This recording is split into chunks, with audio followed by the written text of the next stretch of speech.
of all, thank you very much to organizers for organizing this nice conference.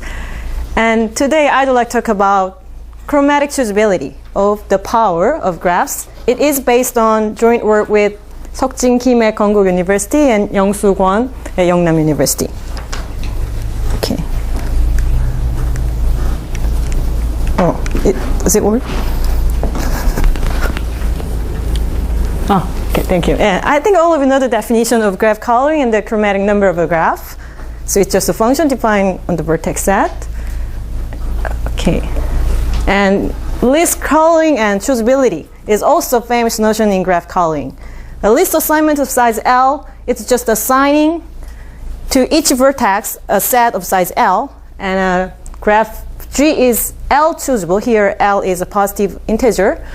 If for any list assignment of size L, there is a proper coloring phi of G such that for each vertex V, phi V is in the list. So I think all of you already know what it is, but in original graph coloring, the color of a vertex can be chosen from arbitrarily larger set, but in list coloring, the color of a vertex can be chosen from the given list. So the list chromatic number I denoted by, where is the laser? Okay, I denoted by chi sub L of G is the smallest integer L such that G is L choosable. And we say a graph G is chromatic choosable if the list chromatic number and the chromatic number are the same. And it is very trivial to see that list chromatic number is bounded by chromatic number. It is always greater than equal to the chromatic number. But if they are same, we say graph G is chromatic choosable. And it has been an interesting research problem to find graphs that are chromatic choosable. There are many results about that. So those are some examples of chromatic choosable graphs. Complete graphs and cycles, Pearson graph, and graphs satisfying this inequality, and line graphs of complete multiple type graph. And the third one actually was called Oba's conjecture. Oba's conjecture states that if graphs satisfy this inequality, then it is chromatic choosable. It has been often from 2001, and it was recently solved. What is N of G? What? The number of vertices. So, and there are many examples that are not chromatic choosable, but complete bipartite graph is most famous one. And I'd like to mention this famous conjecture, which is called list calling conjecture or list edge calling conjecture. It states that any line graph is chromatic choosable. It's very one famous conjecture in graph calling, in list calling of graphs. It was proposed independently by many researchers about 1990s, 1970s. And there are several results about this conjecture, so which find some graph classes satisfying list calling conjecture. So I list a few of them. Those are some famous results. So the bipartite graph satisfy list calling conjecture, and the complete graph with odd number of vertices satisfy list calling conjecture. And I think all of you know the edge calling number of complete graph. If n is odd, it is n. If n is even, it is n minus 1. So anyway, from this result, we know the complete graph with odd number of vertices is chromatic choosable. And also, planar graph with maximum degree at least 12 is chromatic choosable. Anyway, those are another conjectures about chromatic choosable graphs. So one is called list square calling conjecture, and the other is list total calling conjecture. And it states that for any graph, the square of graph is chromatic choosable. Here, the square of a graph is a graph obtained by adding some additional edges, joining the vertices at distance 2 in graph G. So it just contains a G as a subgraph. And this was proposed by Kostachin Uda 2001. actually this was motivated by this least total Cayley conjecture. Was proposed in 1997. It states that for any graph, the total graph of G is chromatic choosable. Here, the total graph is a graph whose vertex set is the just union of graph G and the edge set of graph G.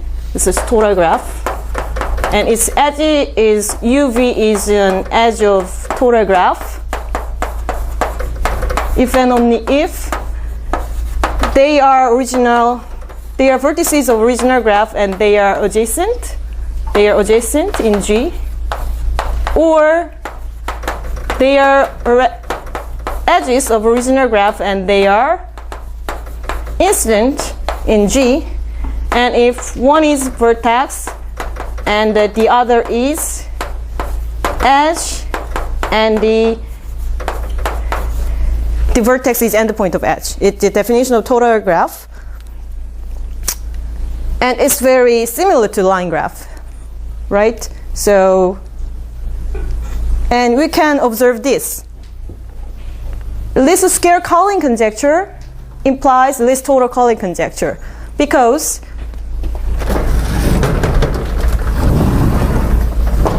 so if you have some graph G, any graph G, then let H be a graph obtained by subdividing all edges of G. Then you can see that the square of H is exactly equal to the total graph of G. So, and its H is a bipartite graph. So if least square Cayley conjecture holds for a special class of bipartite graphs, then least total Cayley conjecture is true. However, it is known that least square Cayley conjecture is not true. It was recently answered, yes, Seokjin Kim and by myself. We will look at this later, shortly. And even if we know the least square Cayley conjecture is not true, research on calling the square of a graph is still interesting research topic because it's a very famous conjecture which was posed in 1977 called Wegeners conjecture. It's about the square the calling of the square of some planar graph, and it's still open problem. And because of this conjecture, people study the calling the square of a graph in many ways, and also people ask those kind of questions and try to answer those kind of questions. There are several results about that, but I skip it now. Anyway, our topic is about some power of a graph here. But before that, I would like to take a look at this result shortly. It is counterexamples to least square Cayley conjecture. So it states that for any prime P, there is a graph whose square is just complete multipartite graph.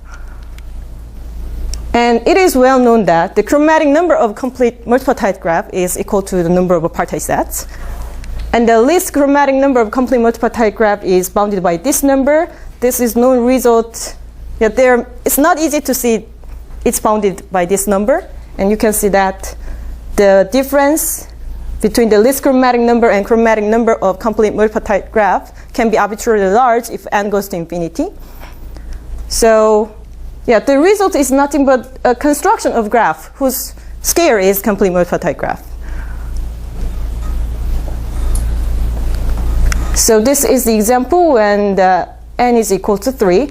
Yes, it's quite easy to explain. First, so I will construct a graph whose square is complete multipartite graph with 5 partite sets in which each partite set has 3 vertices. So first, make 3 vertex disjoint cliques, and then I will draw edge from this vertex using mutually orthogonal Latin squares. They are a family of mutually orthogonal Latin squares. So the neighborhood of W1 is determined by the first law of the Latin square. So it is 1, 2, 3. So I will determine the neighborhood of W11 as the neighborhood of W11 is the first vertex of P1, and second and third, because it is 1, 2, 3. And then the neighborhood of this is determined by the second row, 2, 3, 1. So this second, third, and might be, first. So in that way, I will determine the neighborhood of those vertices using this lattice scale, and then determine the neighborhood of those vertices using lattice scale L2. And L1, L2 are orthogonal lattice scales. And you can check, yes, if you scale this graph, it is complete multiple type graph. And I just want to mention that not all family of mutually lattice scale work. So we choose this family of lattice scales because it satisfies some nice property, and this property will, give the right one. So I will do not explain right now. So if you are interested in, please let me know after this talk. So I would like to move just the main part of this talk. So we know there is counterexample of least square calling conjecture. Then what about the nth power of graph?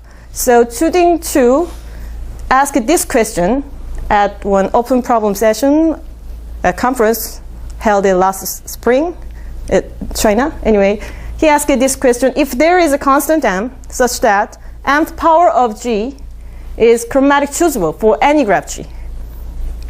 And we know there is a counterexample to least square calling conjecture. So if such m exists, m must be equal to 3. And there's some supporting evidence of this question. So that is, it's very weak evidence, actually. So if diameter of G is less than or equal to m, the mth power of G is a complete graph, so it's chromatic choosable. And also, there is some graph families that are chromatic choosable, like in this way. So this is one example. For any m and m, the mth power of cycle Cn is chromatic choosable. That kind of results are already known, so choosing to ask this question. But in this talk, what I would like to say, there is no such constant m exists. So the main topic of this talk is nothing but a construct of a graph whose mth power is not chromatic choosable. That's all. So we will see what it is. This is the result for any integer m. There is a graph G whose mth power is not chromatic choosable, and we will show that the gap might be arbitrarily large. That means if the number of vertices goes to infinity, then the gap might be goes to infinity. So this is construction. So I think it's very easy to understand. So P is an odd prime, and we will use this user additive abelian group, and let bold I be the vector whose coordinates are the same as I. And we let xijr be the vector defined in this way, whose i's coordinate is r, j's coordinate is negative r, and the others are 0. For example, x131 is this vector, so first coordinate is 1, and third coordinate is negative 1. As we consider in this group, so it is 4. And the x423 is this one. So fifth is 3, and second is negative 3. Then we define a Cayley graph. So the vertex set is the vectors in G sub p to the m, and such that the sum of all coordinates is 0 in Z mod p is a vertex set, and the two vertices are adjacent if and only if their difference is xijr for some r. And you can see that the vertex is some additive group, and anyway, it's a Cayley graph. Then we define an easy relation on the vertex set so that they are related if and only if the difference is equal to some bold I. Then by definition, it's easy to see that the equivalence class containing Y has those P elements. And this is the key observation. So this is the reason why we use P be a prime, odd prime, because yes, to show this we need a prime number. So here, this is key observation of all construction. For two vertices of this GPN, this is the multiple of the prime P. Then if X and Y are related, that means the difference of X and Y is bold I. The bold I was vector whose coordinates are the same as I. If X and Y are related, then the distance between two vertices is this one. If they are not related, the distance is at most this one. So for example, if P is equal to 3, and if you consider those two vectors, then the distance of those two vectors in G6 is 2 times 3 as, right? Yeah, 2 times 2 is 4. Because you can see that 0, 0, 0, 0, 0, 0, because the 1, 2, add, and then 1, 2, right? Yes, yeah, the goal is 1, 1. So, and then add 1, 2, and 2, 1, it goes to be 1, 1, 1, 1, 1, 1. So it is a vector x 1, 2, 1 in my notation. So anyway, so I can observe these observations. This part is quite easy, but this part is not so trivial. Anyway, based on this observation, we can see this. Yeah, of course. Pn minus n minus nth power of GPN is a complete multipartite graph in which partite sets are the equivalence classes obtained by this equivalence relation. So now let HPN be the Cartesian product of GPN and complete graph of size P. Then Cartesian product of two graphs is graph vertex set is the product of two vertex set and two are adjacent if and only if first coordinates are the same, second coordinate form an edge of H, or second coordinates are the same and first coordinates are form of edge of G. Then yeah, this kind of graph. And I already mentioned that the distance from this vertex and this, and actually this is GPN and it's KP, and P1 means the equivalence class. So there is equivalence relations on the vertex set of GPN. This is equivalence classes. So if they are in the same equivalence class, the distance between those two vertices was P minus 1 times n. If not, their distance is less than P minus 1 times n. So if you consider this graph, then the distance from this one and this one, what would be the distance from this one and this one? It is going to be P minus 1 times n.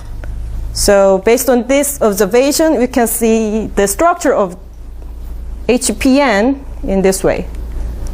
So Pm minus n's power of HPN is isomorphic to lexicographic product of some B-clique and Cartesian product of the two complete graphs. And here lexicographic product of two graphs is defined in this way. It's nothing, just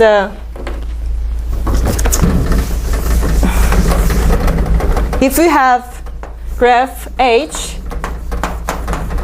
and G, and its lexicographic product, G square bracket H, is replacing all the vertices by H of G. So I replace the vertices of G by H, so, and those, I will join all the vertices together like this. So it's a lexicographic product of G and H. So it's easy remain to calculate the chromatic number and the least chromatic number of this graph. So yeah, the chromatic number is this one. It is obtained from known result about the calling of lexicographic product of two graphs. In the second one, we observe this, but yeah, in NIMS 1.5 proof, but it's not difficult to prove. Anyway, and you can see that there is p to the pm minus 1 here, p to the pm minus 1, and here coefficient is 1, and this is bigger than 1. So, yeah, the gap, where it is? Yes, the difference between this number and this number goes to infinity, if n goes to infinity. Anyway, now we came up with the graph. So let H be this graph, and if we consider nth power of G, then this is lexicographic product of B complete graph and Cartesian product of two complete graphs. Then its least chromatic number is structurally greater than this chromatic number. So this is just construction. Okay. But I need to, yeah, this is summary. To ask this question, we answered no. But I need to mention their work. Those 4 people are graduate students in UI/UC, and they answer choose question independently. And they also give a construction of graphs. But I think their result gives us more, because the difference between least chromatic number and chromatic number is much more bigger. So anyway, their construction is based on counterexample to least square calling conjecture. I mentioned that in the least square calling conjecture, to find counterexample, we use Latin square, which satisfies some special property. And they just found another combinatorial object which satisfies similar properties in projective plane. So they use this. And they also show that in their example looks like this. So by using projectively, there is a nice partition, some nice partition of points by using parallel lines in projective plane. Anyway, their example looks like this. So there are some vertices in part, and using projective plane, they make some edges between this using projective plane. And also they make some edges between using projective plane between those parts. And then this is only just a pass. Yes. It will be wrong if m is very big. If the length of pass depends on the mth power given m. Anyway, so in that kind of example, they show that this graph contains a subgraph whose mth power is not chromatic choosable, like that. Anyway, so I think this is going to be an interesting further research question. So that is finding best function f such that the least chromatic number of G square is bounded by some function f.